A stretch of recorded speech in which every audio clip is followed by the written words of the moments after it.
the past 10 years, clinical therapies available to patients have changed significantly, resulting in improved outcomes and additional data requirements. You're right. Those improved outcomes are a result of the investments in drug development in oncology. So frequently, the best option for many patients are novel precision medicines that may only be available through clinical trials. Yeah, and this expansion in clinical research is driven by precise inclusion criteria for these trials, meaning a patient must have the proper gene mutation to be included in a trial. Totally. With the acceleration of precision medicine, the need to leverage highly granular clinical and genomic data to find and assess patients is now more important than ever.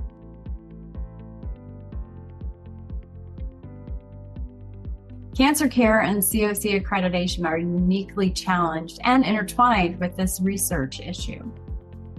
Yeah, we hear from partners all the time about struggles with research requirements in the accreditation process. This includes inefficiencies, lack of budget, and the lack of resources, namely the people and know-how necessary to run a research program. And Victor, I would say data is also a challenge too. These challenges, the cancer programs, in meeting their goals for patients being enrolled in clinical trials, because it is difficult to mine this genomic data for patients. Yeah, you're right. And what makes it worse is that the existing EMR tools don't adequately support the research feasibility process to make sure that you're bringing in the right trials. And then certainly once those trials are up and running, it doesn't make life easier for finding those patients.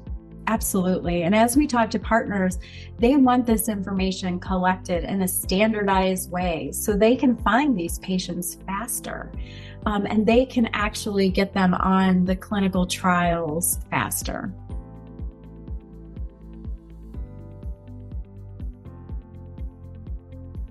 The primary challenge of clinical data is just how messy it is, with valuable information locked away in pathology notes, radiological scans, unstructured physician notes, faxes and PDFs, and third-party labs.